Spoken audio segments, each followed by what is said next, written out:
Friedrich Nietzsche. The lineage of Nietzsche.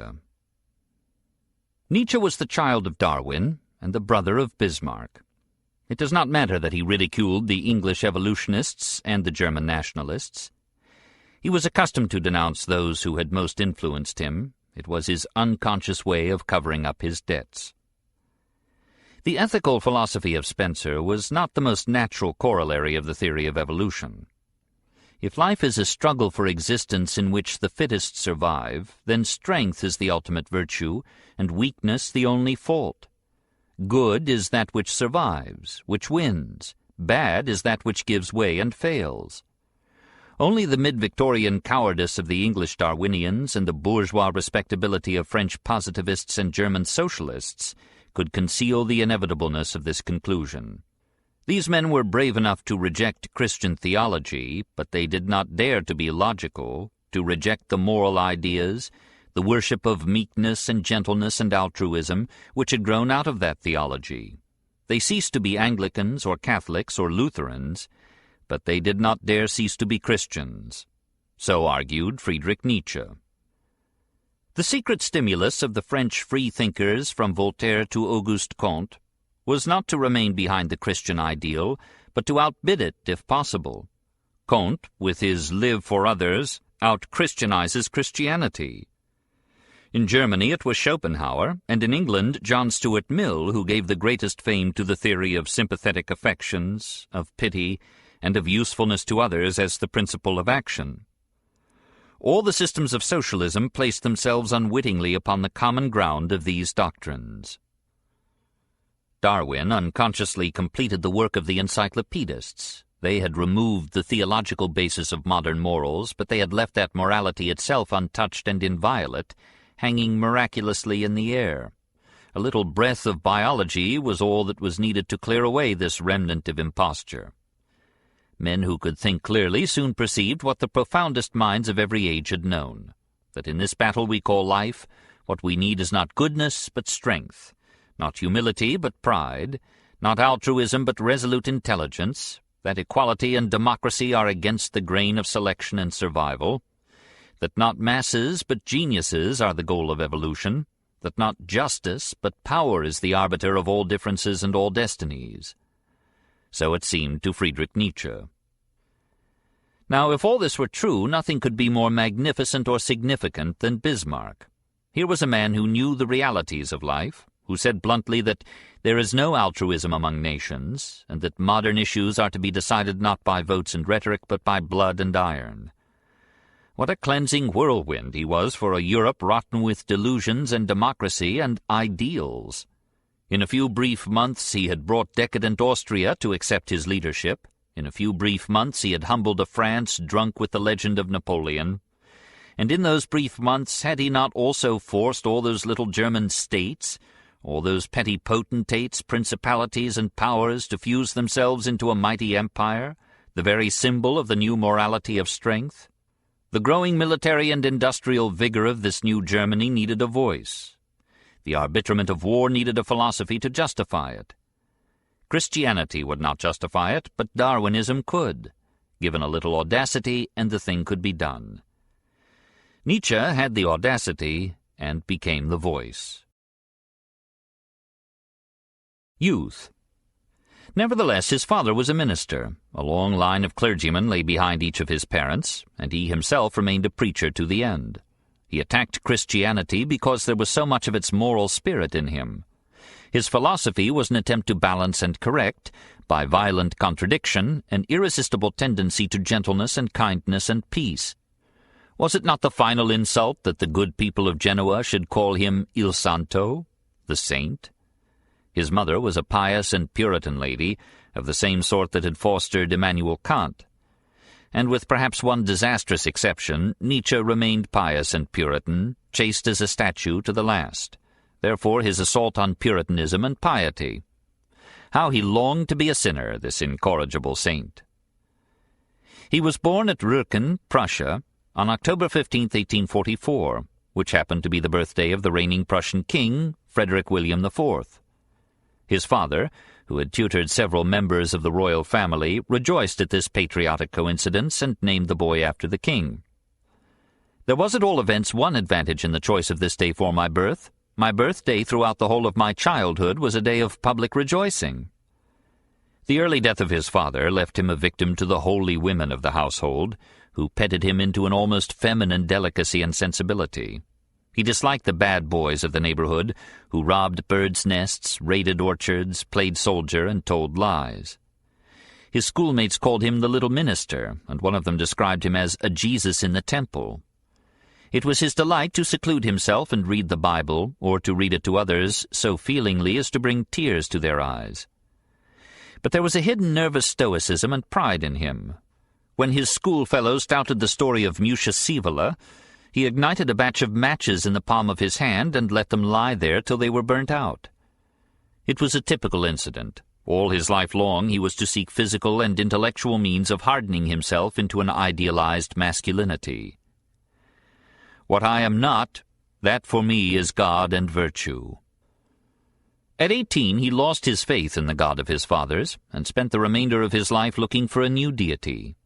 He thought he found one in the Superman. He said later that he had taken the change easily, but he had a habit of easily deceiving himself, and is an unreliable autobiographer. He became cynical, like one who had staked all on a single throw of the dice and had lost. Religion had been the very marrow of his life, and now life seemed empty and meaningless. He passed suddenly into a period of sensual riot with his college mates at Bonn and Leipzig, and even overcame the fastidiousness that had made so difficult for him the male arts of smoking and drinking. But soon wine, women, and tobacco disgusted him. He reacted into a great scorn of the whole Biergemütlichkeit of his country and his time. People who drank beer and smoked pipes were incapable of clear perception or subtle thought. It was about this time, in 1865, that he discovered Schopenhauer's World as Will and Idea, and found in it a mirror in which I espied the world, life, and my own nature depicted with frightful grandeur. He took the book to his lodgings and read every word of it hungrily. It seemed as if Schopenhauer were addressing me personally. I felt his enthusiasm and seemed to see him before me. Every line cried aloud for renunciation, denial, resignation.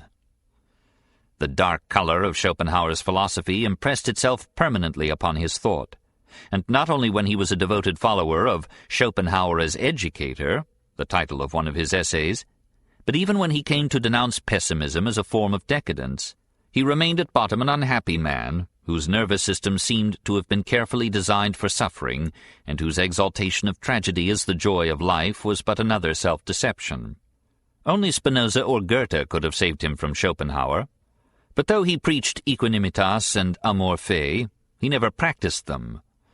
The serenity of the sage and the calm of the balanced mind were never his. At the age of 23 he was conscripted into military service. He would have been glad to get exemption as nearsighted and the only son of a widow, but the army claimed him nevertheless. Even philosophers were welcomed as cannon fodder in the great days of Sadova and Sedan. However, a fall from a horse so wrenched his breast muscles that the recruiting sergeant was forced to yield up his prey. Nietzsche never quite recovered from that hurt. His military experience was so brief that he left the army with almost as many delusions about soldiers as he had had on entering it. The hard Spartan life of commanding and obeying, of endurance and discipline, appealed to his imagination, now that he was free from the necessity of realizing this ideal himself. He came to worship the soldier because his health would not permit him to become one.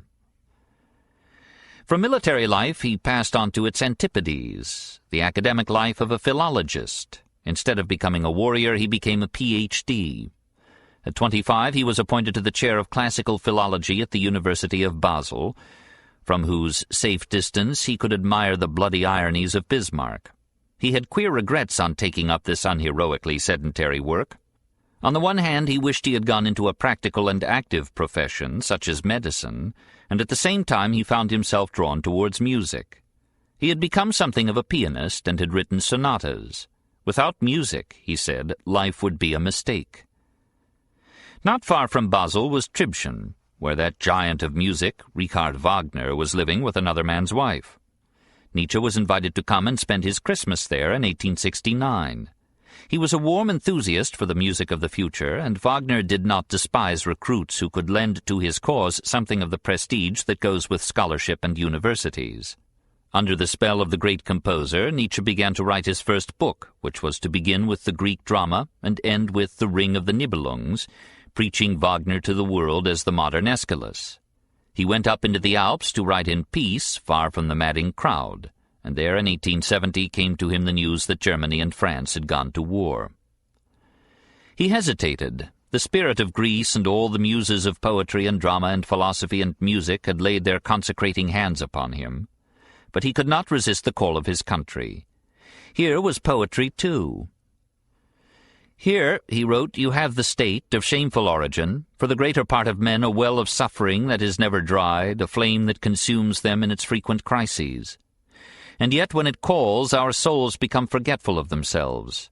At its bloody appeal the multitude is urged to courage and uplifted to heroism."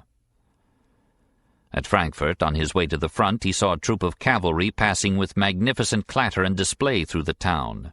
There and then, he says, came the perception, the vision, out of which was to grow his entire philosophy. "I felt for the first time that the strongest and highest will to life does not find expression in a miserable struggle for existence, but in a will to war, a will to power, a will to overpower." Bad eyesight disqualified him from active soldiering, and he had to be content with nursing. And though he saw horrors enough, he never knew the actual brutality of those battlefields which his timid soul was later to idealize with all the imaginative intensity of inexperience. Even for nursing he was too sensitively delicate. The sight of blood made him ill. He fell sick and was sent home in ruins. Ever afterward he had the nerves of a Shelley and the stomach of a Carlyle, the soul of a girl under the armor of a warrior. Nietzsche and Wagner.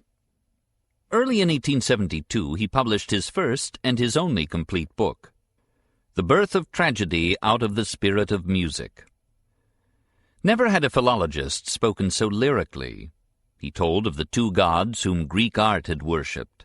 At first Dionysus, or Bacchus, the god of wine and revelry, of ascending life, of joy in action, of ecstatic emotion and inspiration, of instinct and adventure and dauntless suffering, the god of song and music and dance and drama, and then later Apollo, the god of peace and leisure and repose, of aesthetic emotion and intellectual contemplation, of logical order and philosophic calm, the god of painting and sculpture and epic poetry.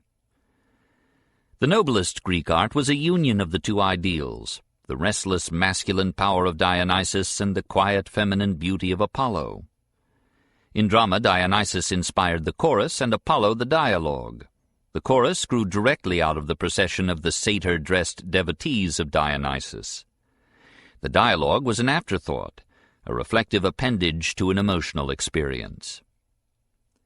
The profoundest feature of Greek drama was the Dionysian conquest of pessimism through art. The Greeks were not the cheerful and optimistic people whom we meet with in modern rhapsodies about them. They knew the stings of life intimately and its tragic brevity. When Midas asked Silenus what fate is best for a man, Silenus answered, "Pitiful race of a day, children of accidents and sorrow, why do you force me to say what were better left unheard? The best of all is unobtainable, not to be born, to be nothing. The second best is to die early." Evidently these men had little to learn from Schopenhauer or from the Hindus, but the Greeks overcame the gloom of their disillusionment with the brilliance of their art. Out of their own suffering they made the spectacle of the drama, and found that it is only as an aesthetic phenomenon, as an object of artistic contemplation or reconstruction, that existence and the world appear justified. The sublime is the artistic subjugation of the awful. Pessimism is a sign of decay, optimism is a sign of superficiality. Tragic optimism is the mood of the strong man who seeks intensity and extent of experience, even at the cost of woe, and is delighted to find that strife is the law of life. Tragedy itself is the proof of the fact that the Greeks were not pessimists. The days when this mood begot the Aeschylean drama and the pre-Socratic philosophy were the tremendous days of Greece. Socrates, the type of the theoretical man, was a sign of the loosened fiber of the Greek character. The old Marathonian stalwart capacity of mind and soul was more and more sacrificed to a dubious enlightenment involving progressive degeneration of the physical and mental powers. Critical philosophy replaced the philosophical poetry of the pre-Socratics. Science replaced art, intellect replaced instinct, dialectic replaced the games. Under the influence of Socrates, Plato the athlete became an aesthete, Plato the dramatist became a logician, an enemy of passion, a deporter of poets, a pre-Christian Christian, an epistemologist. On the temple of Apollo at Delphi, those words of passionless wisdom were inscribed, Gnothi se auton and medenagon, which became in Socrates and Plato the delusion that intelligence is the only virtue, and in Aristotle the enervating doctrine of the golden mean. In its youth, a people produced mythology and poetry. In its decadence, philosophy and logic. In its youth, Greece produced Homer and Aeschylus. In its decay, it gave us Euripides, the logician turned dramatist, the rationalist destroying myth and symbol, the sentimentalist destroying the tragic optimism of the masculine age, the friend of Socrates who replaces the Dionysian chorus with an Apollonian galaxy of dialecticians and orators. No wonder the Delphic oracle of Apollo had named Socrates the wisest of the Greeks, and Euripides the wisest after him, and no wonder that the unerring instinct of Aristophanes comprised Socrates and Euripides in the same feeling of hatred, and saw in them the symptoms of a degenerate culture. It is true that they recanted that Euripides' last play, the Bacchae, is his surrender to Dionysus and the prelude to his suicide, and that Socrates in prison took to practicing the music of Dionysus to ease his conscience. Perhaps, thus he had to ask himself, what is not intelligible to me is not therefore unreasonable. Perhaps there is a realm of wisdom from which the logician is banished. Perhaps art is even a necessary correlative of and supplement to science. But it was too late. The work of the logician and the rationalist could not be undone. Greek drama and Greek character decayed. The surprising thing had happened. When the poet and the philosopher recanted, their tendency had already conquered. With them ended the age of heroes and the art of Dionysus. But perhaps the age of Dionysus may return. Did not Kant destroy once and for all the theoretical reason and the theoretical man? And did not Schopenhauer teach us again the profundity of instinct and the tragedy of thought? And is not Richard Wagner another Aeschylus, restoring myths and symbols and uniting music and drama again in Dionysian ecstasy? Out of the Dionysian root of the German spirit, a power has arisen which has nothing in common with the primitive conditions of Socratic culture, namely German music, in its vast solar orbit from Bach to Beethoven, from Beethoven to Wagner. The German spirit has too long reflected passively the Apollonian art of Italy and France. Let the German people realize that their own instincts are sounder than these decadent cultures. Let them make a reformation in music as in religion, pouring the wild vigor of Luther again into art and life. Who knows but that out of the war throes of the German nation another age of heroes dawns, and that out of the spirit of music tragedy may be reborn.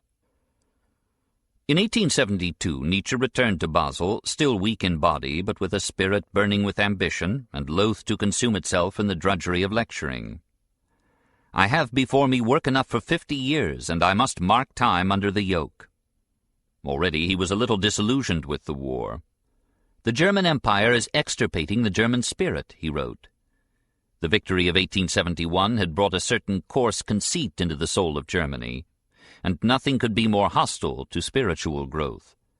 An impish quality in Nietzsche made him restless before every idol, and he determined to assail this dulling complacency by attacking its most respected exponent, David Strauss. I enter society with a duel. Stendhal gave that advice. In the second of his well-named Thoughts Out of Season, Schopenhauer as educator, he turned his fire upon the chauvinistic universities. Experience teaches us that nothing stands so much in the way of developing great philosophers as the custom of supporting bad ones in state universities. No state would ever dare to patronize such men as Plato and Schopenhauer.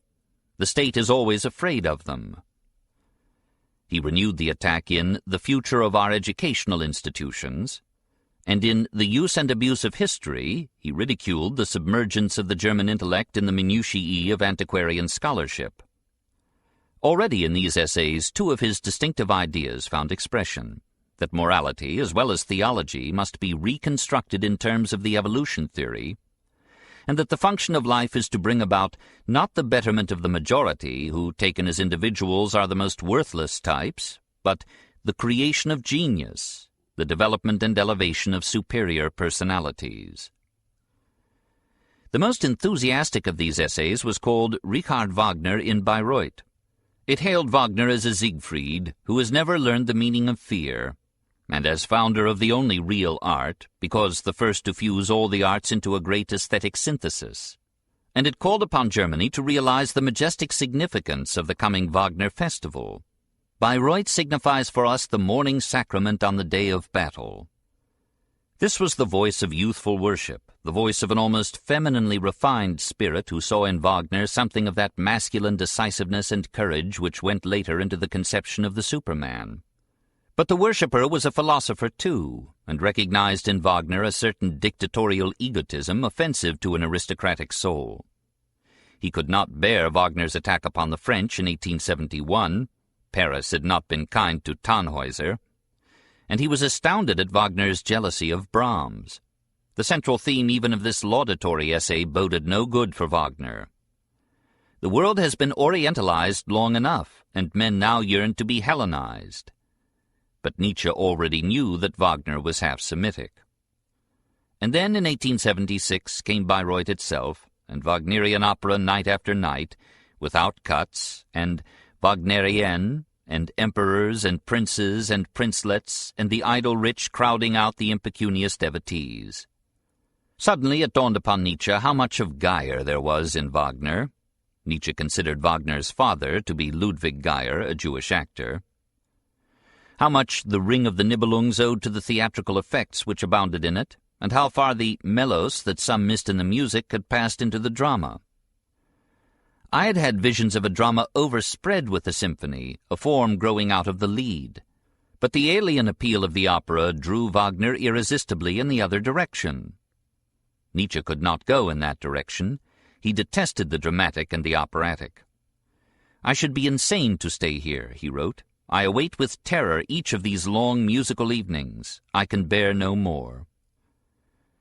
And so he fled without a word to Wagner, and in the midst of Wagner's supreme triumph, while all the world worshipped, fled, tired with disgust of all that is feminism and undisciplined rhapsody and that romanticism, that idealistic lying, that softening of the human conscience which had conquered here one of the bravest souls. And then, in faraway Sorrento, whom should he encounter but Wagner himself, resting from his victory, and full of a new opera he was writing, Parsifal. It was to be an exaltation of Christianity, pity, and fleshless love, and a world redeemed by a pure fool, the fool in Christ. Nietzsche turned away without a word and never spoke to Wagner thereafter. It is impossible for me to recognize greatness which is not united with candor and sincerity towards oneself. The moment I make a discovery of this sort, a man's achievements count for absolutely nothing with me. He preferred Siegfried the Rebel to Parsifal the Saint, and could not forgive Wagner for coming to see in Christianity a moral value and beauty far outweighing its theological defects. In The Case of Wagner, he lays about him with neurotic fury. Wagner flatters every nihilistic Buddhist instinct and disguises it in music. He flatters every kind of Christianity and every religious form and expression of decadence. Richard Wagner, a decrepit and desperate romantic, collapsed suddenly before the Holy Cross. Was there no German then with eyes to see, with pity in his conscience to bewail this horrible spectacle? Am I then the only one he caused to suffer? And yet I was one of the most corrupt Wagnerians. Well, I am the child of this age, just like Wagner, i.e. a decadent, but I am conscious of it. I defended myself against it. Nietzsche was more Apollonian than he supposed, a lover of the subtle and delicate and refined, not of wild Dionysian vigor, nor the tenderness of wine and song and love. "Your brother, with his air of delicate distinction, is a most uncomfortable fellow," said Wagner to Frau Förster Nietzsche. "Sometimes he is quite embarrassed at my jokes, and then I crack them more madly than ever." There was so much of Plato in Nietzsche. He feared that art would unteach men to be hard. Being tender-minded, he supposed that all the world was like himself, dangerously near to practicing Christianity. There had not been wars enough to suit this gentle professor, and yet in his quiet hours he knew that Wagner was as right as Nietzsche, that Parsifal's gentleness was as necessary as Siegfried's strength, and that in some cosmic way these cruel oppositions merged into wholesome creative unities. He liked to think of this stellar friendship that still bound him silently to the man who had been the most valuable and fruitful experience of his life. And when, in a lucid moment of his final insanity, he saw a picture of the long-dead Wagner, he said softly, "Him I loved much." The Song of Zarathustra. And now, from art, which seemed to have failed him, he took refuge in science, whose cold Apollonian air cleansed his soul after the Dionysian heat and riot of Tribschen and Bayreuth, and in philosophy, which offers an asylum where no tyranny can penetrate. Like Spinoza, he tried to calm his passions by examining them. We need, he said, a chemistry of the emotions. And so, in his next book, Human All Too Human, 1878-80, he became psychologist, and analyzed with a surgeon's ruthlessness the tenderest feelings and the most cherished beliefs, dedicating it all bravely in the midst of reaction to the scandalous Voltaire. He sent the volumes to Wagner and received in return the book of Parzival. They never communicated again. And then, at the very prime of life, in 1879, he broke down physically and mentally and sank into the vicinity of death. He prepared for the end defiantly. "Promise me," he said to his sister, "that when I die only my friends shall stand about my coffin, with no inquisitive crowd. See that no priest or anyone else utter falsehoods at my graveside, when I can no longer protect myself, and let me descend into my tomb as an honest pagan." But he recovered, and this heroic funeral had to be postponed. Out of such illness came his love of health and the sun, of life and laughter and dance, and Carmen's music of the South. Out of it, too, came a stronger will, born of fighting death, a yea-saying that felt life's sweetness even in its bitterness and pain, and out of it perhaps a pitiful effort to rise to Spinoza's cheerful acceptance of natural limitations and human destiny. "My formula for greatness is amor fati, not only to bear up under every necessity, but to love it." Alas, it is more easily said than done.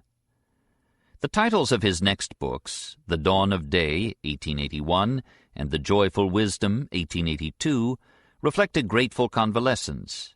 Here is a kindlier tone and a gentler tongue than in the later books. Now he had a year of quiet days, living modestly on the pension his university had given him. The proud philosopher could even thaw into a pretty frailty and find himself suddenly in love. But Lou Salome did not return his love. His eyes were too sharp and deep for comfort. Paul Ray was less dangerous and played Dr. Pagello to Nietzsche's de Musset. Nietzsche fled in despair, composing aphorisms against women as he went. In truth, he was naive, enthusiastic, romantic, tender to simplicity. His war against tenderness was an attempt to exorcise a virtue which had led to a bitter deception and to a wound that never healed. He could not find solitude enough now. It is difficult to live with men because silence is difficult. He passed from Italy to the heights of the Alps at Sils Maria in the Upper Engadine, loving not man nor woman neither, and praying that man, capital M, might be surpassed. And there on the lonely heights came the inspiration of his greatest book. I sat there waiting for nothing, enjoying, beyond good and evil, now the light, now the shade. There was only the day, the lake, the noon, time without end. Then, my friend, suddenly one became two, and Zarathustra passed by me. Now his soul rose and overflowed all its margins. He had found a new teacher, Zoroaster, a new god, the Superman, and a new religion, eternal recurrence. He must sing now. Philosophy mounted into poetry under the ardor of his inspiration. I could sing a song, and will sing it, although I am alone in an empty house and must sing it into mine own ears. What loneliness is in that phrase! Thou great star, what would be thy happiness were it not for those for whom thou shinest? Lo, I am weary of my wisdom, like the bee that hath collected too much honey. I need hands reaching out for it.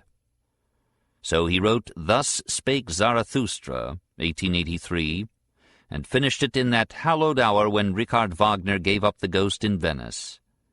It was his magnificent answer to Parsifal, but the maker of Parsifal was dead. It was his masterpiece, and he knew it. This work stands alone, he wrote of it later. Do not let us mention the poets in the same breath. Nothing perhaps had ever been produced out of such a superabundance of strength. If all the spirit and goodness of every great soul were collected together, the whole could not create a single one of Zarathustra's discourses. A slight exaggeration, but assuredly it is one of the great books of the 19th century. Yet Nietzsche had a bitter time getting it into print. The first part was delayed because the publishers' presses were busy with an order for 500,000 hymn books, and then by a stream of anti-Semitic pamphlets, and the publisher refused to print the last part at all, as quite worthless from the point of view of shekels, so that the author had to pay for its publication himself. 40 copies of the book were sold, 7 were given away, 1 acknowledged it, no one praised it. Never was a man so much alone. Zarathustra, aged 30, comes down from his meditative mountain to preach to the crowd, like his Persian prototype Zoroaster. But the crowd turns from him to see a rope-walker perform. The rope-walker falls and dies. Zarathustra takes him upon his shoulders and carries him away. Because thou hast made danger thy calling, therefore shall I bury thee with my own hands. Live dangerously, he preaches. Erect your cities beside Vesuvius. Send out your ships to unexplored seas. Live in a state of war. And remember to disbelieve. Zarathustra, coming down from the mountain, meets an old hermit who talks to him about God. But when Zarathustra was alone, he spake thus with his heart. Can it actually be possible? This old saint in his forest hath not yet heard aught of God being dead. But of course God was dead. All the gods were dead. For the old gods came to an end long ago, and verily it was a good and joyful end of gods. They did not die lingering in the twilight, although that lie is told. A hit at Wagner's Götterdämmerung. On the contrary, they once upon a time laughed themselves unto death. That came to pass when, by a god himself, the most ungodly word was uttered, the word, There is but one God, thou shalt have no other gods before me.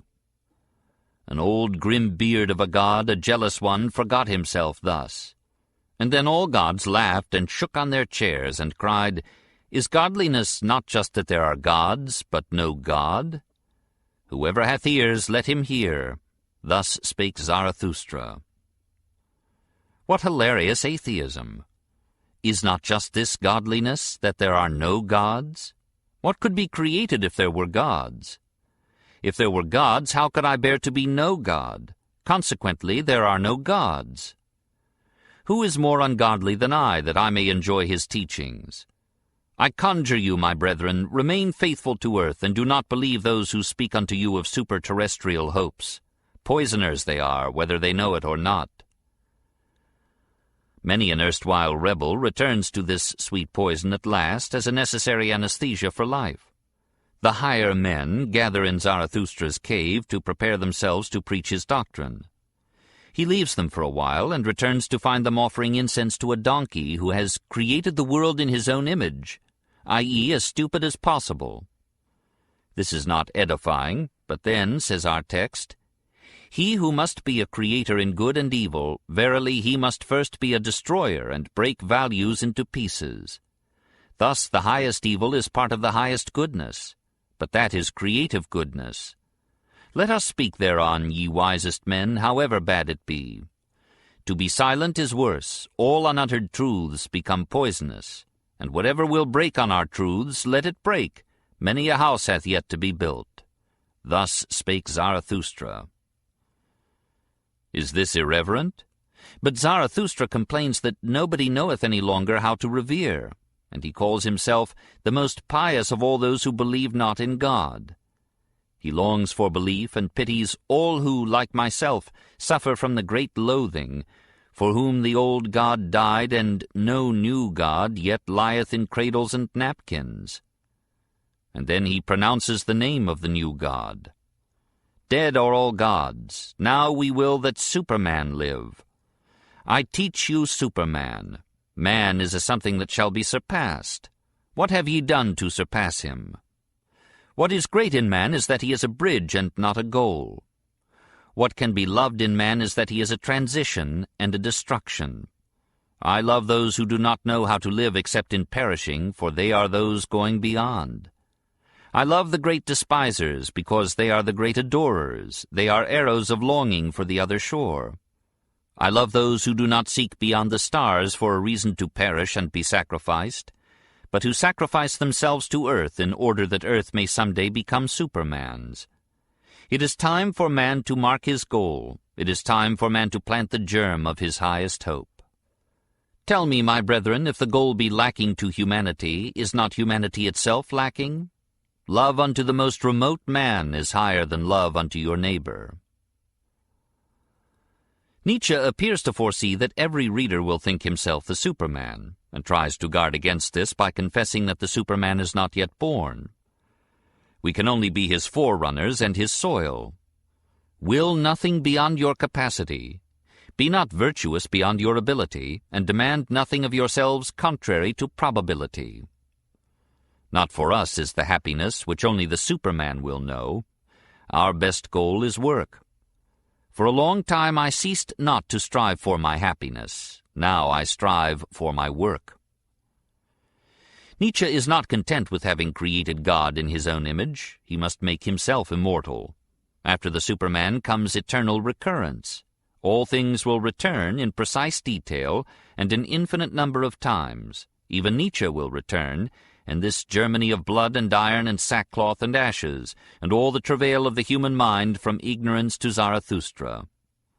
It is a terrible doctrine, the last and most courageous form of yea-saying in the acceptance of life. And yet how could it not be? The possible combinations of reality are limited, and time is endless. Some day, inevitably, life and matter will fall into just such a form as they once had, and out of that fatal repetition all history must unwind its devious course again. To such a pass determinism brings us. No wonder Zarathustra feared to speak this, his last lesson. He feared and trembled and held back, until a voice spoke to him. What matter about thyself, Zarathustra? Say thy word and break in pieces. Hero Morality. Zarathustra became for Nietzsche a gospel whereon his later books were merely commentaries. If Europe would not appreciate his poetry, perhaps it would understand his prose. After the song of the prophet, the logic of the philosopher. What though the philosopher himself should disbelieve in logic? It is a tool of clarity, if not the seal of proof.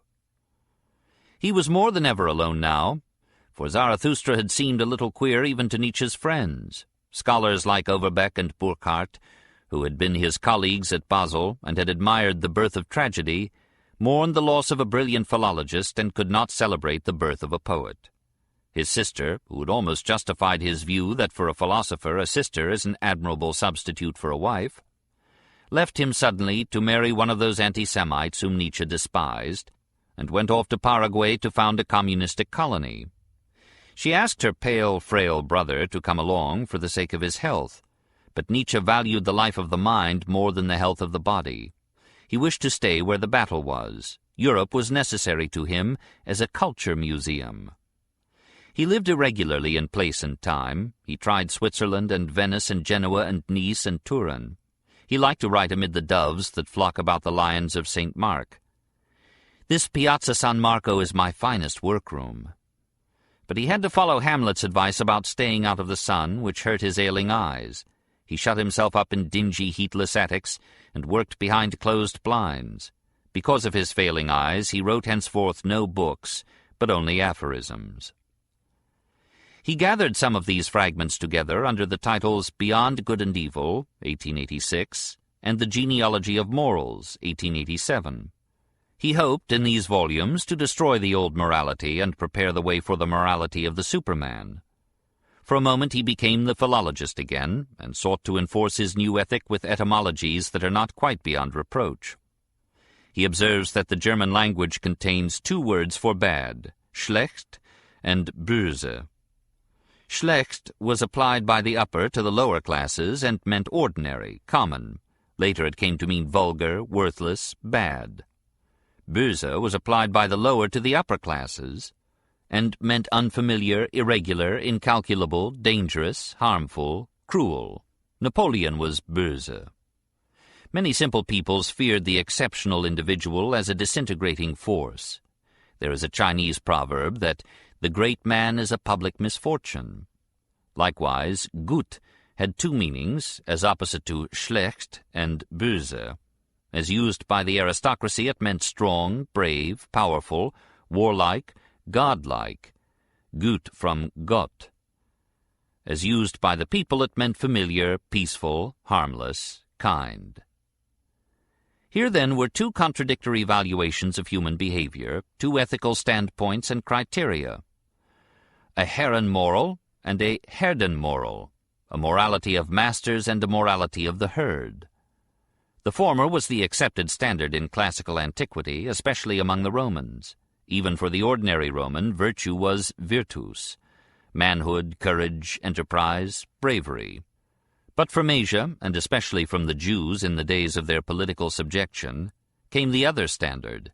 Subjection breeds humility, helplessness breeds altruism, which is an appeal for help. Under this herd morality, love of danger and power gave way to love of security and peace. Strength was replaced by cunning, open by secret revenge, sternness by pity, initiative by imitation, the pride of honor by the whip of conscience. Honor is pagan, Roman, feudal, aristocratic. Conscience is Jewish, Christian, bourgeois, democratic. It was the eloquence of the prophets, from Amos to Jesus, that made the view of a subject class an almost universal ethic. The world and the flesh became synonyms of evil, and poverty a proof of virtue. This valuation was brought to a peak by Jesus. With him every man was of equal worth and had equal rights. Out of his doctrine came democracy, utilitarianism, socialism. Progress was now defined in terms of these plebeian philosophies, in terms of progressive equalization and vulgarization, in terms of decadence and descending life. The final stage in this decay is the exaltation of pity and self-sacrifice, the sentimental comforting of criminals, the inability of a society to excrete. Sympathy is legitimate if it is active, but pity is a paralyzing mental luxury, a waste of feeling for the irremediably botched, the incompetent, the defective, the vicious, the culpably diseased, and the irrevocably criminal. There is a certain indelicacy and intrusiveness in pity. Visiting the sick is an orgasm of superiority in the contemplation of our neighbor's helplessness. Behind all this morality is a secret will to power. Love itself is only a desire for possession. Courtship is combat and mating is mastery. Don José kills Carmen to prevent her from becoming the property of another. People imagine that they are unselfish in love because they seek the advantage of another being, often in opposition to their own. But for so doing they want to possess the other being. L'amour est de tous les sentiments le plus égoïste, et par conséquent, lorsqu'il est blessé, le moins généreux. Love is of all feelings the most egoistic, and in consequence it is, when crossed, the least generous. Even in the love of truth is the desire to possess it, perhaps to be its first possessor, to find it virginal. Humility is the protective coloration of the will to power. Against this passion for power, reason and morality are helpless. They are but weapons in its hands, dupes of its game. Philosophical systems are shining mirages. What we see is not the long-sought truth, but the reflection of our own desires. The philosophers all pose as though their real opinions had been discovered through the self-evolving of a cold, pure, divinely indifferent dialectic, whereas in fact a prejudicial proposition, idea, or suggestion, which is generally their heart's desire, abstracted and refined, is defended by them with arguments sought out after the event. It is these underground desires, these pulsations of the will to power, that determine our thoughts. The greater part of our intellectual activity goes on unconsciously and unfelt by us. Conscious thinking is the weakest. Because instinct is the direct operation of the will to power, undisturbed by consciousness, instinct is the most intelligent of all kinds of intelligence which have hitherto been discovered. Indeed, the role of consciousness has been senselessly overestimated. Consciousness may be regarded as secondary, almost as indifferent and superfluous, probably destined to disappear and to be superseded by perfect automatism. In strong men there is very little attempt to conceal desire under the cover of reason. Their simple argument is, "I will." In the uncorrupted vigor of the master soul, desire is its own justification, and conscience, pity, or remorse can find no entrance. But so far has the Judeo-Christian democratic point of view prevailed in modern times that even the strong are now ashamed of their strength and their health, and begin to seek reasons. The aristocratic virtues and valuations are dying out. Europe is threatened with a new Buddhism. Even Schopenhauer and Wagner become pitiful Buddhists. The whole of the morality of Europe is based upon the values which are useful to the herd. The strong are no longer permitted to exercise their strength. They must become as far as possible like the weak. Goodness is to do nothing for which we are not strong enough. Has not Kant, that great Chinaman of Königsberg, proved that men must never be used as a means? Consequently, the instincts of the strong, to hunt, to fight, to conquer, and to rule, are introverted into self-laceration for lack of outlet. They beget asceticism and the bad conscience. All instincts which do not find a vent turn inward. This is what I mean by the growing internalization of man. Here we have the first form of what came to be called the soul. The formula for decay is that the virtues proper to the herd infect the leaders and break them into common clay. Moral systems must be compelled first of all to bow before the gradations of rank. Their presumption must be driven home to their conscience, until they thoroughly understand at last that it is immoral to say that what is right for one is proper for another. Different functions require different qualities, and the evil virtues of the strong are as necessary in a society as the good virtues of the weak. Severity, violence, danger, war are as valuable as kindliness and peace. Great individuals appear only in times of danger and violence and merciless necessity. The best thing in man is strength of will, power, and permanence of passion. Without passion one is mere milk, incapable of deeds. Greed, envy, even hatred are indispensable items in the process of struggle, selection, and survival. Evil is to good as variation to heredity, as innovation and experiment to custom. There is no development without an almost criminal violation of precedence and order. If evil were not good, it would have disappeared. We must beware of being too good. Man must become better and more evil. Nietzsche is consoled to find so much evil and cruelty in the world. He takes a sadistic pleasure in reflecting on the extent to which, he thinks, cruelty constituted the great joy and delight of ancient man. And he believes that our pleasure in the tragic drama or in anything sublime is a refined and vicarious cruelty. Man is the cruelest animal, says Zarathustra. When gazing at tragedies, bullfights, and crucifixions, he hath hitherto felt happier than at any other time on earth. And when he invented hell, lo, hell was his heaven on earth. He could put up with suffering now by contemplating the eternal punishment of his oppressors in the other world. The ultimate ethic is biological. We must judge things according to their value for life.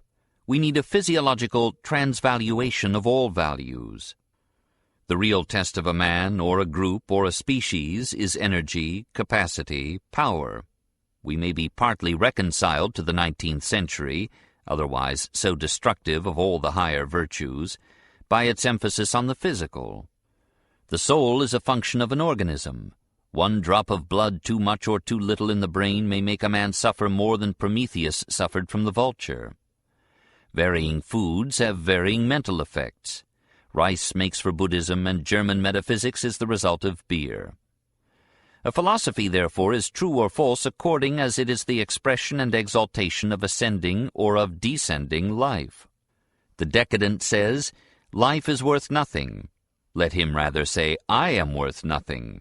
Why should life be worth living when all the heroic values in it have been permitted to decay, and democracy, that is, disbelief in all great men, ruins with every decade another people? The gregarious European man nowadays assumes an air as if he were the only kind of man that is allowable. He glorifies his qualities, such as public spirit, kindness, deference, industry, temperance, modesty, indulgence, sympathy, by virtue of which he is gentle and durable and useful to the herd, as the peculiarly human virtues.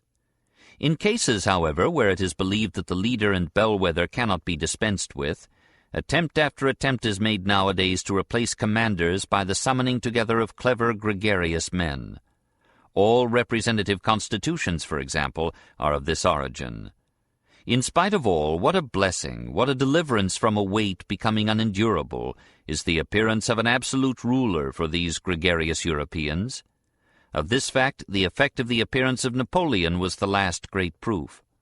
The history of the influence of Napoleon is almost the history of the higher happiness to which the entire century has attained in its worthiest individuals and periods.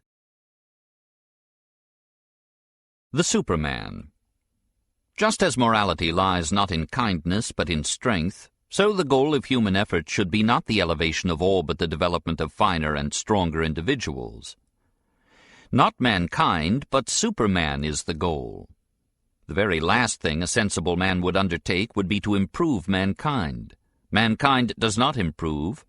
It does not even exist. It is an abstraction. All that exists is a vast anthill of individuals.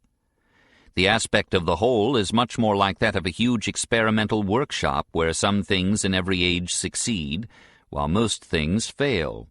And the aim of all the experiments is not the happiness of the mass, but the improvement of the type. Better that societies should come to an end than that no higher type should appear. Society is an instrument for the enhancement of the power and personality of the individual. The group is not an end in itself. To what purpose, then, are the machines if all individuals are only of use in maintaining them?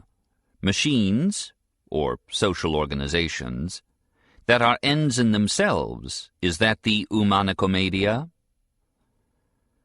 At first Nietzsche spoke as if his hope were for the production of a new species. Later he came to think of his Superman as the superior individual rising precariously out of the mire of mass mediocrity, and owing his existence more to deliberate breeding and careful nurture than to the hazards of natural selection. For the biological process is biased against the exceptional individual. Nature is most cruel to her finest products. She loves rather and protects the average and the mediocre. There is in nature a perpetual reversion to type, to the level of the mass, a recurrent mastery of the best by the most. The Superman can survive only by human selection, by eugenic foresight and an ennobling education. How absurd it is, after all, to let higher individuals marry for love, heroes with servant girls and geniuses with seamstresses. Schopenhauer was wrong. Love is not eugenic. When a man is in love, he should not be permitted to make decisions affecting his entire life. It is not given to man to love and be wise. We should declare invalid the vows of lovers and should make love a legal impediment to marriage. The best should marry only the best. Love should be left to the rabble.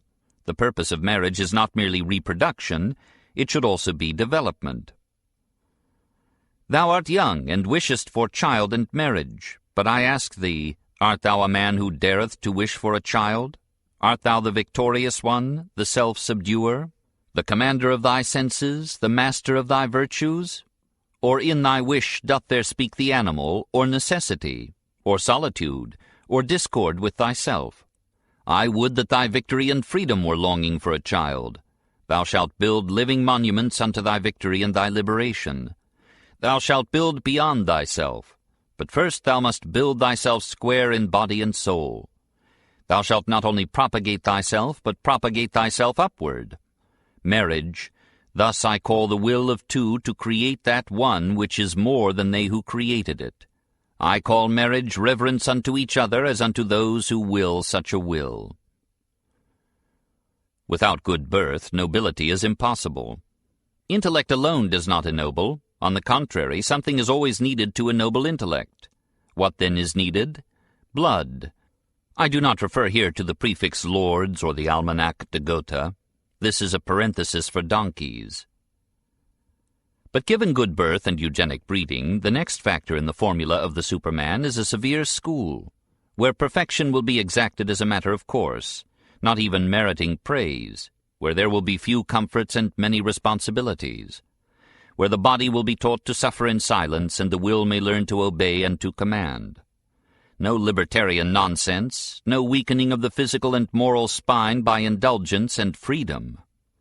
And yet a school where one will learn to laugh heartily. Philosophers should be graded according to their capacity for laughter. He who strideth across the highest mountains laugheth at all tragedies. And there will be no moralic acid in this education of the Superman, an asceticism of the will, but no condemnation of the flesh. Cease not to dance, ye sweet girls. No spoil sport hath come unto you with an evil eye, no enemy of girls with beautiful ankles. Even a Superman may have a taste for beautiful ankles. A man so born and bred would be beyond good and evil. He would not hesitate to be böse if his purpose should require it. He would be fearless rather than good. What is good? To be brave is good. What is good? All that increases the feeling of power, the will to power, power itself in man. What is bad? Schlecht. All that comes from weakness. Perhaps the dominant mark of the Superman will be love of danger and strife, provided they have a purpose. He will not seek safety first. He will leave happiness to the greatest number. Zarathustra was fond of all such as makes distant voyages and like not to live without danger. Hence all war is good, despite the vulgar pettiness of its causes in modern times. A good war halloweth any cause. Even revolution is good, not in itself, for nothing could be more unfortunate than the supremacy of the masses, but because times of strife bring out the latent greatness of individuals who before had insufficient stimulus or opportunity. Out of such chaos comes the dancing star. Out of the turmoil and nonsense of the French Revolution, Napoleon. Out of the violence and disorder of the Renaissance, such powerful individualities and in such abundance as Europe has hardly known since and could no longer bear. Energy, intellect, and pride, these make the Superman. But they must be harmonized. The passions will become powers only when they are selected and unified by some great purpose which molds a chaos of desires into the power of a personality. Woe to the thinker who is not the gardener but the soil of his plants. Who is it that follows his impulses? The weakling. He lacks the power to inhibit. He is not strong enough to say no. He is a discord, a decadent. To discipline oneself, that is the highest thing. The man who does not wish to be merely one of the mass only needs to cease to be easy on himself. To have a purpose for which one can be hard upon others, but above all upon oneself. To have a purpose for which one will do almost anything except betray a friend. That is the final patent of nobility, the last formula of the Superman. Only by seeing such a man as the goal and reward of our labors can we love life and live upward. We must have an aim for whose sake we are all dear to one another. Let us be great, or servants and instruments to the great. What a fine sight it was when millions of Europeans offered themselves as means to the ends of Bonaparte, and died for him gladly, singing his name as they fell. Perhaps those of us who understand can become the prophets of him whom we cannot be, and can straighten the way for his coming. We, indifferent of lands, indifferent of times, can work together, however separated, for this end. Zarathustra will sing, even in his suffering, if he can but hear the voices of these hidden helpers, these lovers of the higher man. Ye lonely ones of today, ye who stand apart, ye shall one day be a people. From you who have chosen yourselves, a chosen people shall arise, and from it the Superman. Decadence. Consequently, the road to the Superman must lie through aristocracy. Democracy, this mania for counting noses, must be eradicated before it is too late. The first step here is the destruction of Christianity so far as all higher men are concerned. The triumph of Christ was the beginning of democracy. The first Christian was in his deepest instincts a rebel against everything privileged. He lived and struggled unremittingly for equal rights. In modern times he would have been sent to Siberia. He that is greatest among you, let him be your servant. This is the inversion of all political wisdom, of all sanity. Indeed, as one reads the Gospel, one feels the atmosphere of a Russian novel. They are a sort of plagiarism from Dostoevsky. Only among the lowly could such notions take root, and only in an age whose rulers had degenerated and ceased to rule. When Nero and Caracalla sat on the throne, the paradox arose that the lowest man was worth more than the man on top. As the conquest of Europe by Christianity was the end of ancient aristocracy, so the overrunning of Europe by Teutonic warrior barons brought a renewal of the old masculine virtues and planted the roots of the modern aristocracies. These men were not burdened with morals. They were free from every social restraint. In the innocence of their wild beast conscience they returned as exultant monsters from a horrible train of murder, incendiarism, rapine, torture, with an arrogance and compromise as if nothing but a student's freak had been perpetrated. It was such men who supplied the ruling classes for Germany, Scandinavia, France, England, Italy, and Russia. A herd of blond beasts of prey, a race of conquerors and masters, with military organizations, with the power to organize, unscrupulously placing their fearful paws upon a population perhaps vastly superior in numbers. This herd founded the state. The dream is dispelled which made the state begin with a contract. What has he to do with contracts who can command, who is master by nature, who comes on the scene with violence in deed and demeanor? This splendid ruling stock was corrupted, first by the Catholic laudation of feminine virtues, secondly by the Puritan and plebeian ideals of the Reformation, and thirdly by intermarriage with inferior stock. Just as Catholicism was mellowing into the aristocratic and unmoral culture of the Renaissance, the Reformation crushed it with a revival of Judaic rigor and solemnity. Does anybody at last understand, will anybody understand what the Renaissance was? The transvaluation of Christian values, the attempt undertaken with all means, all instincts, and all genius, to make the opposite values, the noble values, triumph. I see before me a possibility perfectly magical in its charm and glorious coloring. Caesar Borgia as Pope. Do you understand me?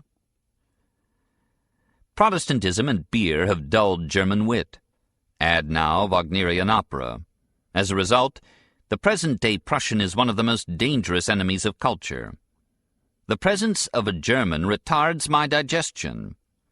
If, as Gibbon says, nothing but time, though a long time, is required for a world to perish, so nothing but time, though still more time, is required for a false idea to be destroyed in Germany. When Germany defeated Napoleon, it was as disastrous to culture as when Luther defeated the Church. Thenceforward, Germany put away her Goethes, her Schopenhauers, and her Beethovens, and began to worship patriots. Deutschland über alles. I fear that was the end of German philosophy. Yet there is a natural seriousness and depth in the Germans that gives ground for the hope that they may yet redeem Europe. They have more of the masculine virtues than the French or the English. They have perseverance, patience, industry, hence their scholarship, their science, and their military discipline. It is delightful to see how all Europe is worried about the German army. If the German power of organization could cooperate with the potential resources of Russia, in materials and in men, then would come the age of great politics. We require an intergrowth of the German and Slav races, and we require, too, the cleverest financiers, the Jews, that we may become the masters of the world. We require an unconditional union with Russia. The alternative was encirclement and strangulation. The trouble with Germany is a certain stolidity of mind which pays for this solidity of character. Germany misses the long traditions of culture which have made the French the most refined and subtle of all the peoples of Europe. I believe only in French culture, and I regard everything else in Europe which calls itself culture as a misunderstanding. When one reads Montaigne, La Rochefoucauld, Vauvenargues, and Chamfort, one is nearer to antiquity than with any group of authors in any other nation. Voltaire is a grand seigneur of the mind, and Taine is the first of living historians. Even the later French writers, Flaubert, Bourget, Anatole France, etc., are infinitely beyond other Europeans in clarity of thought and language. What clearness and delicate precision in these Frenchmen! European nobility of taste, feeling, and manners is the work of France, but of the old France of the 16th and 17th centuries. The Revolution, by destroying the aristocracy, destroyed the vehicle and nursery of culture, and now the French soul is thin and pale in comparison with what it used to be. Nevertheless, it has still some fine qualities. In France, almost all psychological and artistic questions are considered with incomparably more subtlety and thoroughness than they are in Germany. At the very moment when Germany arose as a great power in the world of politics, France won new importance in the world of culture. Russia is the blonde beast of Europe.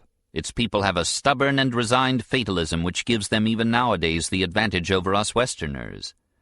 Russia has a strong government without parliamentary imbecility. Force of will has long been accumulating there and now threatens to find release. It would not be surprising to find Russia becoming master of Europe. A thinker who has at heart the future of Europe will, in all his perspectives concerning the future, calculate upon the Jews and the Russians as above all the surest and the likeliest factors in the great play and battle of forces. But all in all, it is the Italians who are the finest and most vigorous of existing peoples. The man-plant grows strongest in Italy, as Alfieri boasted. There is a manly bearing, an aristocratic pride in even the lowliest Italian.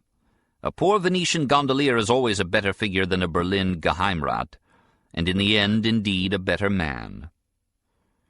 Worst of all are the English. It is they who corrupted the French mind with the democratic delusion. Shopkeepers, Christians, cows, women, Englishmen, and other democrats belong together. English utilitarianism and Philistinism are the nadir of European culture. Only in a land of cutthroat competition could anyone conceive of life as a struggle for mere existence. Only in a land where shopkeepers and shipkeepers had multiplied to such a number as to overcome the aristocracy could democracy be fabricated. This is the gift, the Greek gift, which England has given the modern world. Who will rescue Europe from England, and England from democracy? Aristocracy. Democracy means drift. It means permission given to each part of an organism to do just what it pleases. It means the lapse of coherence and interdependence, the enthronement of liberty and chaos. It means the worship of mediocrity, the hatred of excellence. It means the impossibility of great men. How could great men submit to the indignities and indecencies of an election? What chance would they have? What is hated by the people as a wolf by the dogs is the free spirit, the enemy of all fetters, the not adorer, the man who is not a regular party member. How can the Superman arise in such a soil? And how can a nation become great when its greatest men lie unused, discouraged, perhaps unknown? Such a society loses character. Imitation is horizontal instead of vertical. Not the superior man, but the majority man becomes the ideal and the model. Everybody comes to resemble everybody else. Even the sexes approximate. The men become women, and the women become men. Feminism, then, is the natural corollary of democracy and Christianity. Here is little of man, therefore women try to make themselves manly, for only he who is enough of a man will save the woman in woman. Ibsen, that typical old maid, created the emancipated woman. Woman was created out of man's rib. Wonderful is the poverty of my ribs, says man. Woman has lost power and prestige by her emancipation. Where have women now the position they enjoyed under the Bourbons? Equality between man and woman is impossible because war between them is eternal. There is here no peace without victory. Peace comes only when one or the other is acknowledged master. It is dangerous to try equality with a woman. She will not be content with that. She will be rather content with subordination if the man is a man. Above all, her perfection and happiness lie in motherhood. Everything in woman is a riddle, and everything in woman hath one answer. Its name is childbearing. Man is for woman a means. The end is always the child. But what is woman for man? A dangerous toy. Man shall be educated for war, and woman for the recreation of the warrior. Everything else is folly. Yet the perfect woman is a higher type of humanity than the perfect man, and also something much rarer. One cannot be gentle enough towards women. Part of the tension of marriage lies in its fulfillment of the woman and its narrowing and emptying of the man.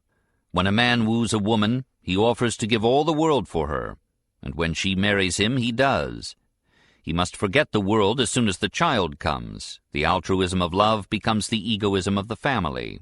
Honesty and innovation are luxuries of celibacy. Where the highest philosophical thinking is concerned, all married men are suspect. It seems to me absurd that one who has chosen for his sphere the assessment of existence as a whole should burden himself with the cares of a family, with winning bread, security, and social position for wife and children. Many a philosopher has died when his child was born. The wind blew through my keyhole, saying, "Come." My door cunningly opened of itself, saying, "Go." But I lay fettered by my love unto my children. With feminism comes socialism and anarchism. All of them are of the litter of democracy. If equal political power is just, why not equal economic power? Why should there be leaders anywhere? There are socialists who will admire the Book of Zarathustra, but their admiration is not wanted. There are some that preach my doctrine of life, but at the same time are preachers of equality. I do not wish to be confounded with these preachers of equality, for within me justice saith men are not equal. We wish to possess nothing in common. Ye preachers of equality, the tyrant insanity of impotence thus crieth out of yourselves for equality. Nature abhors equality. It loves differentiation of individuals and classes and species. Socialism is anti-biological. The process of evolution involves the utilization of the inferior species, race, class, or individual by the superior.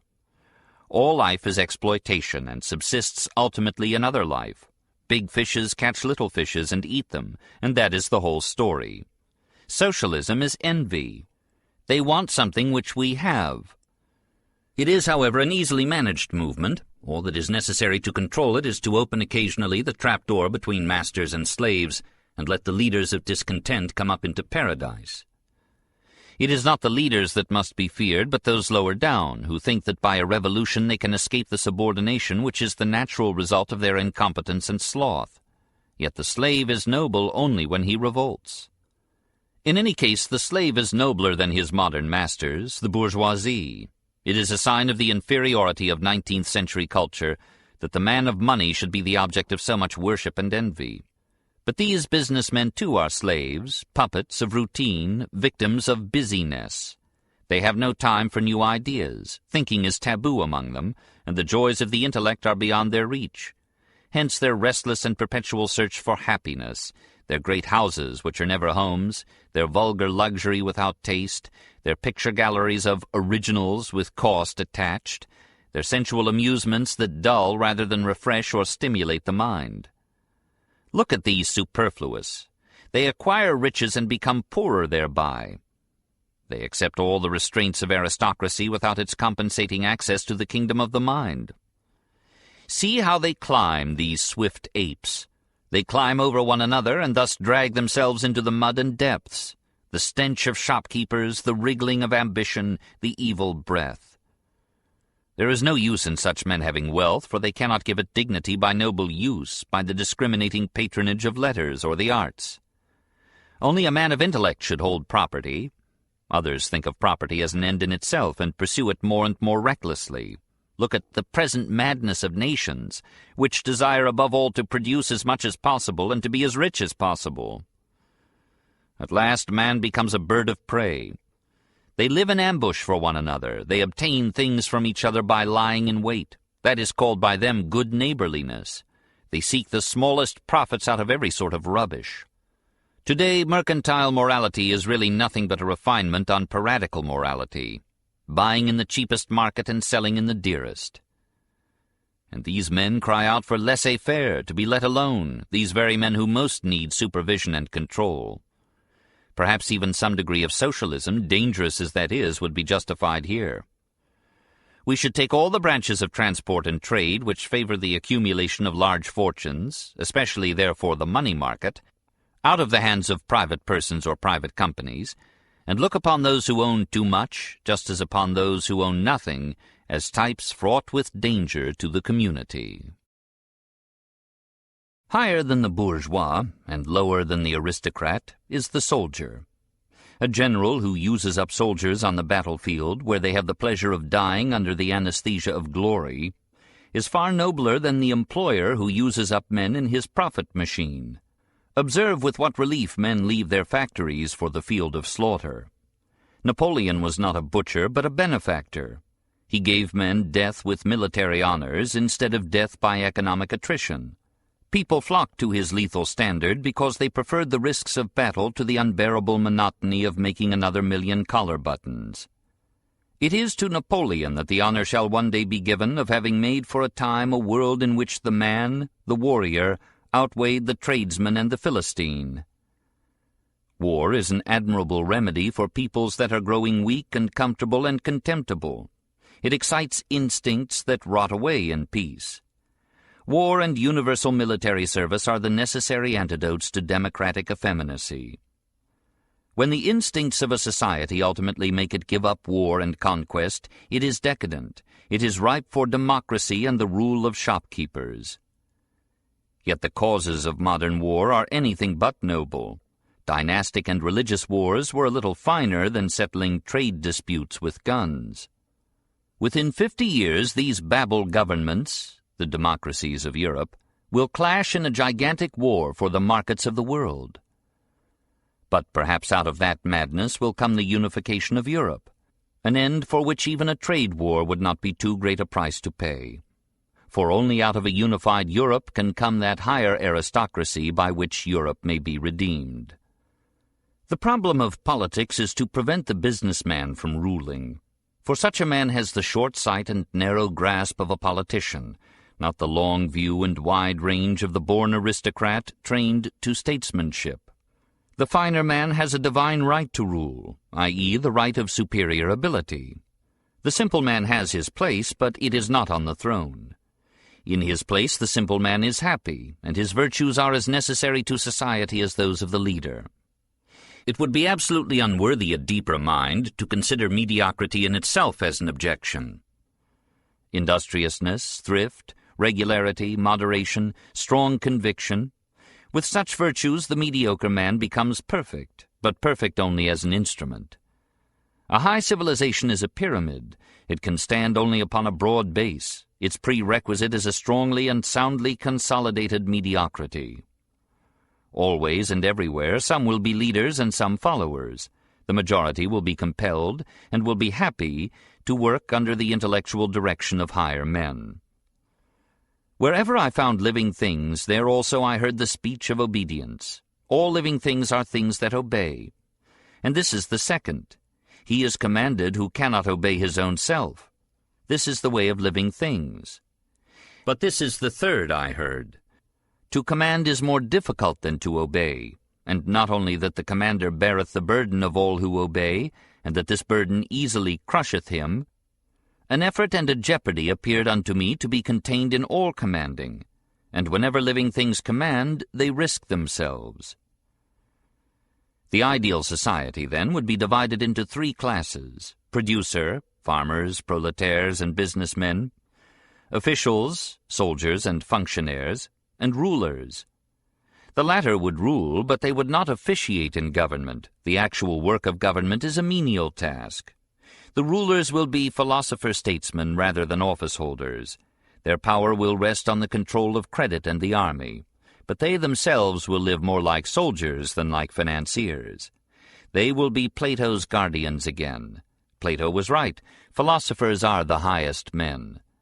They will be men of refinement as well as of courage and strength, scholars and generals in one. They will be united by courtesy and corps d'esprit. These men are kept rigorously within bounds by morality, veneration, custom, gratitude, still more by reciprocal surveillance, by jealousy inter pares. And on the other hand, in their attitude towards one another, they will be inventive in consideration, self-command, delicacy, pride, and friendship. Will this aristocracy be a caste and their power hereditary? For the most part, yes, with occasional openings to let in new blood. But nothing can so contaminate and weaken an aristocracy as marrying rich vulgarians after the habit of the English aristocracy. It was such intermarriage that ruined the greatest governing body the world has ever seen, the aristocratic Roman Senate. There is no accident of birth. Every birth is the verdict of nature upon a marriage, and the perfect man comes only after generations of selection and preparation. A man's ancestors have paid the price of what he is. Does this offend too much our long democratic ears? But those races that cannot bear this philosophy are doomed, and those that regard it as the greatest blessing are destined to be the masters of the world. Only such an aristocracy can have the vision and the courage to make Europe a nation, to end this bovine nationalism, this petty Vaterlanderei. Let us be good Europeans, as Napoleon was, and Goethe, and Beethoven, and Schopenhauer, and Stendhal, and Heine. Too long we have been fragments, shattered pieces of what might be a whole. How can a great culture grow in this air of patriotic prejudice and narrowing provincialism? The time for petty politics is past. The compulsion to great politics has come. When will the new race appear and the new leaders? When will Europe be born? Have ye not heard anything of my children? Speak to me of my garden, my happy isles, my new beautiful race. For their sake I am rich, for their sake I became poor. What have I not surrendered? What would I not surrender that I might have one thing? Those children, that living plantation, those life trees of my highest will and my highest hope. Criticism. It is a beautiful poem, and perhaps it is a poem rather than a philosophy. We know that there are absurdities here, and that the man went too far in an attempt to convince and correct himself. But we can see him suffering at every line, and we must love him even where we question him. There is a time when we tire of sentimentality and delusion and relish the sting of doubt and denial, and then Nietzsche comes to us as a tonic, like open spaces and fresh winds after a long ceremony in a crowded church.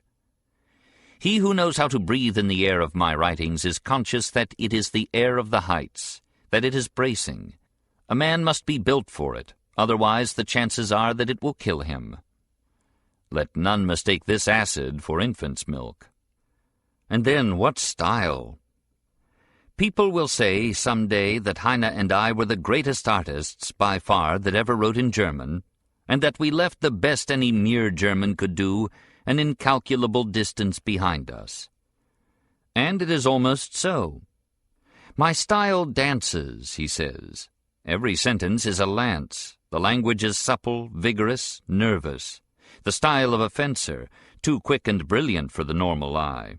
But on rereading him we perceive that something of this brilliance is due to exaggeration, to an interesting but at last neurotic egotism, to an over-facile inversion of every accepted notion, the ridicule of every virtue, the praise of every vice.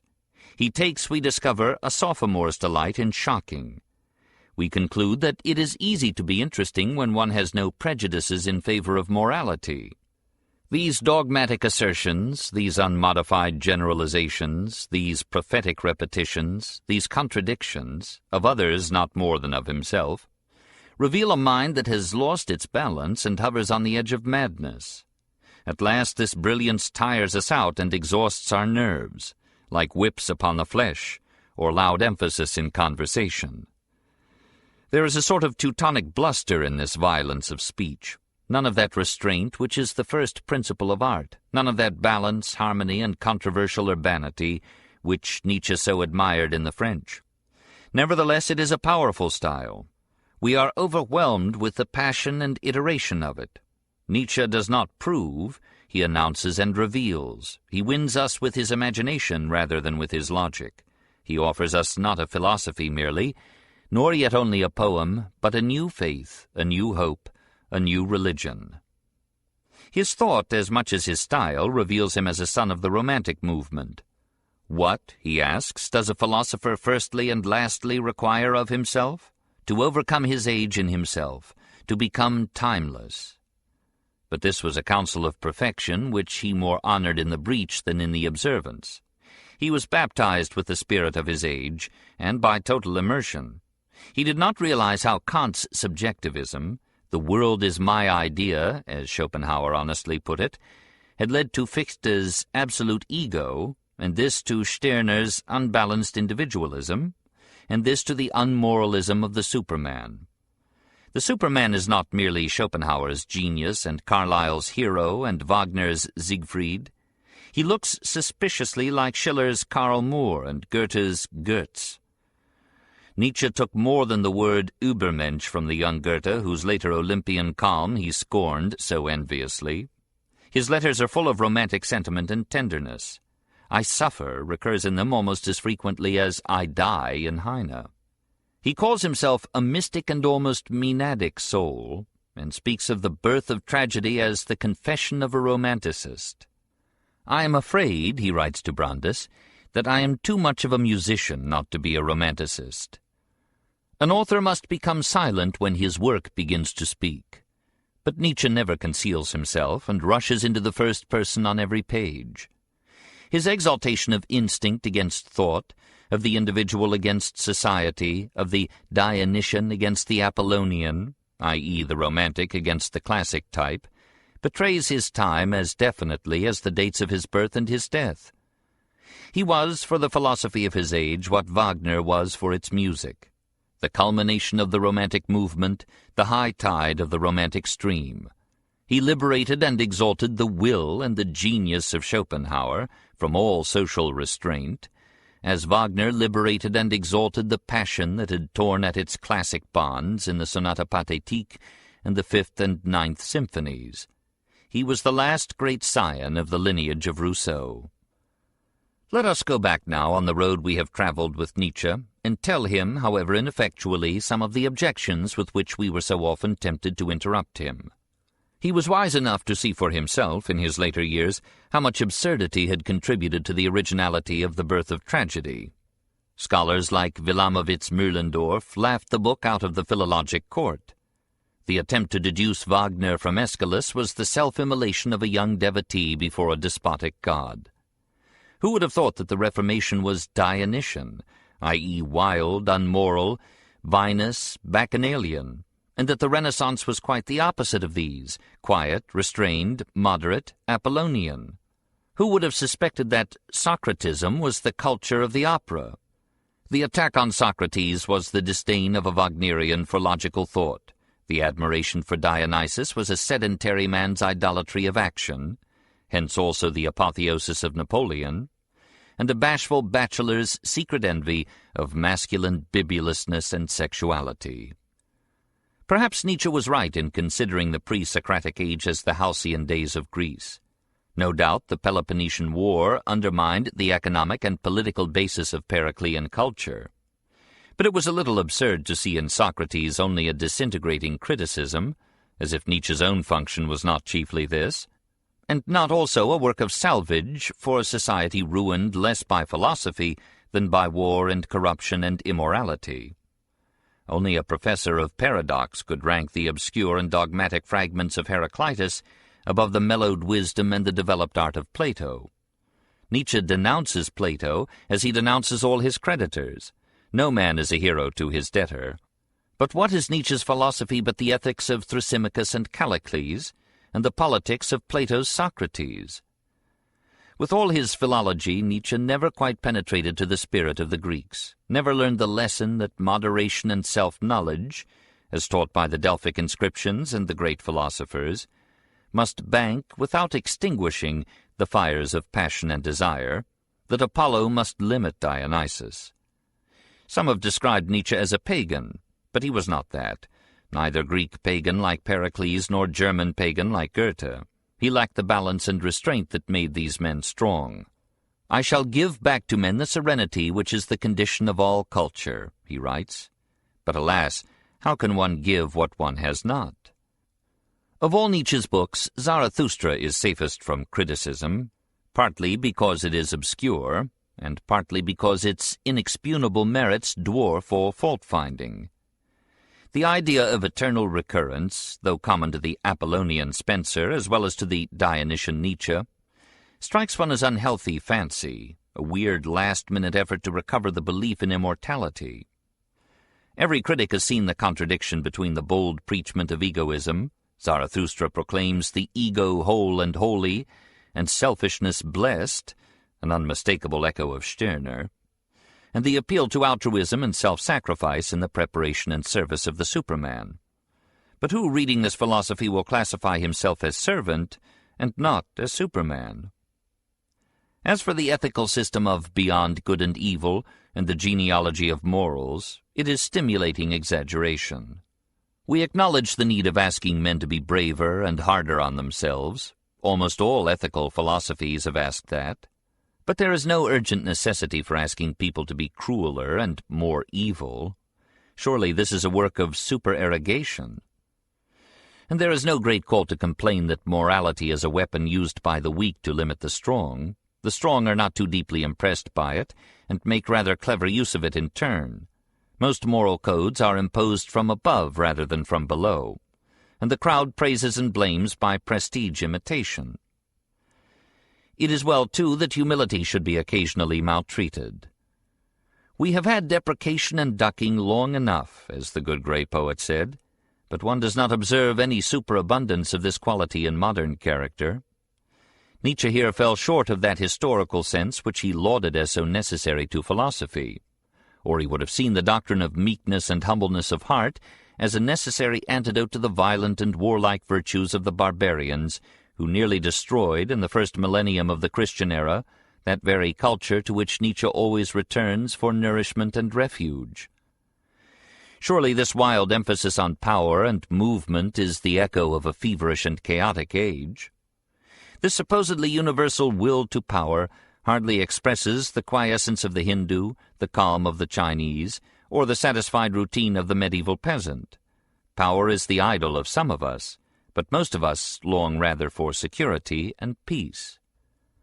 In general, as every reader will have perceived, Nietzsche fails to recognize the place and value of the social instincts. He thinks the egoistic and individualistic impulses need reinforcement by philosophy. One must wonder where were Nietzsche's eyes when all Europe was forgetting, in a slew of selfish wars, those cultural habits and acquisitions which he admired so much, and which depend so precariously on cooperation and social amenity and self-restraint. The essential function of Christianity has been to moderate, by the inculcation of an extreme ideal of gentleness, the natural barbarity of men, and any thinker who fears that men have been corrupted out of egoism into an excess of Christian virtue needs only to look about him to be comforted and reassured. Made solitary by illness and nervousness, and forced into war against the sluggishness and mediocrity of men, Nietzsche was led to suppose that all the great virtues are the virtues of men who stand alone.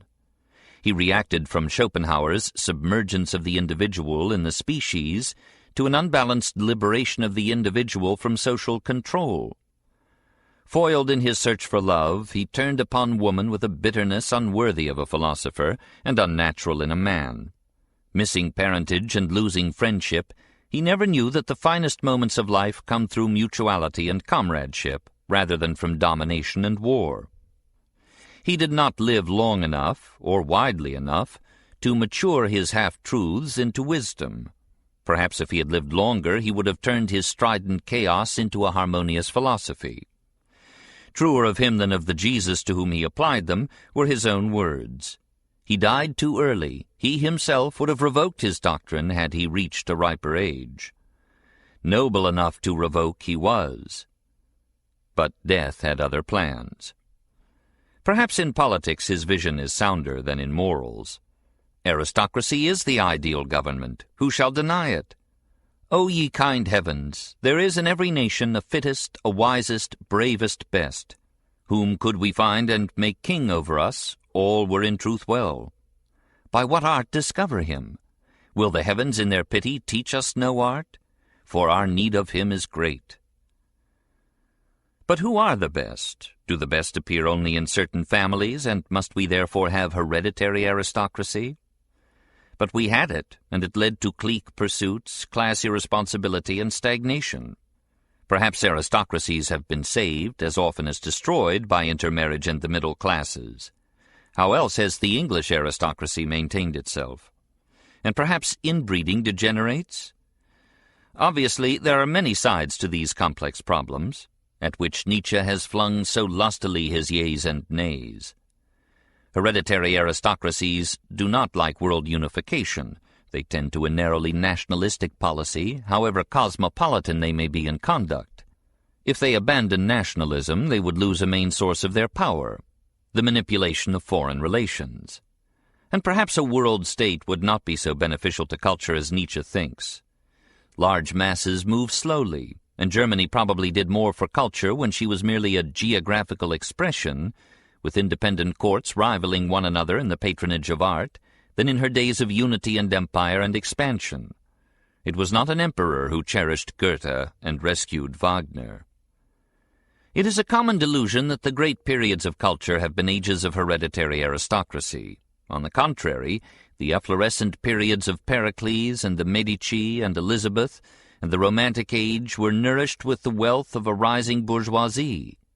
And the creative work in literature and art was done not by aristocratic families, but by the offspring of the middle class, by such men as Socrates, who was the son of a midwife, and Voltaire, who was the son of an attorney, and Shakespeare, who was the son of a butcher.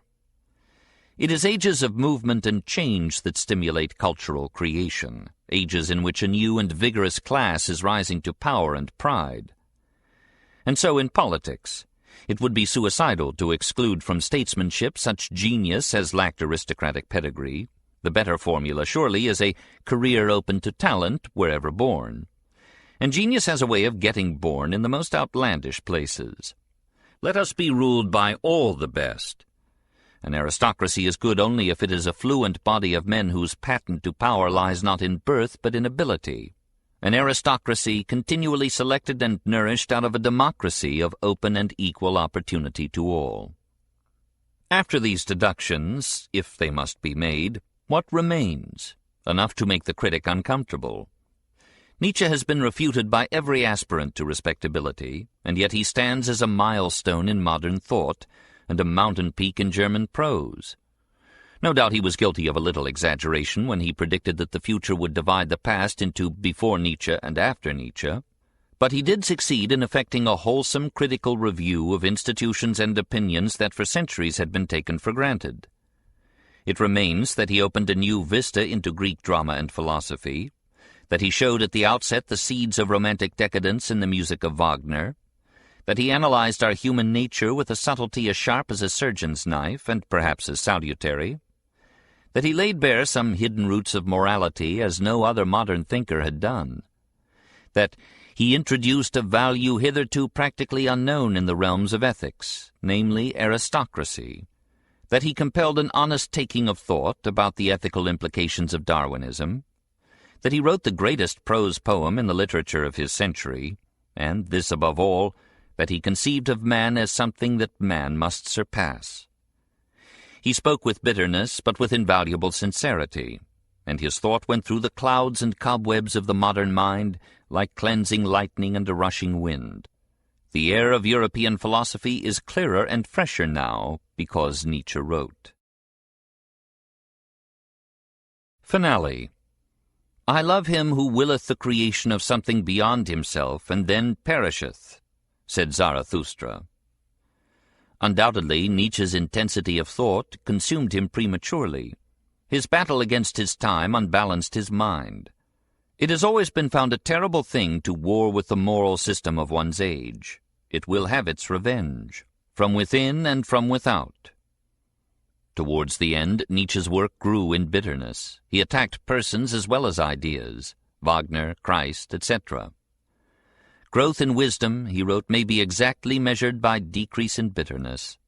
But he could not convince his pen. Even his laughter became neurotic as his mind broke down. Nothing could better reveal the poison that was corroding him than the reflection, "Perhaps I know best why man is the only animal that laughs. He alone suffers so excruciatingly that he was compelled to invent laughter."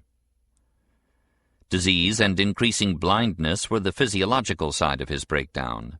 He began to give way to paranoiac delusions of grandeur and persecution. He sent one of his books to 10 with a note assuring the great critic that it was the most marvelous book ever written. And he filled his last book, Ecce Homo, with such mad self-praise as we have seen. Ecce Homo, alas, we behold the man here only too well. Perhaps a little more appreciation by others would have forestalled this compensatory egotism and given Nietzsche a better hold upon perspective and sanity. But appreciation came too late. 10 sent him a generous word of praise when almost all others ignored or reviled him.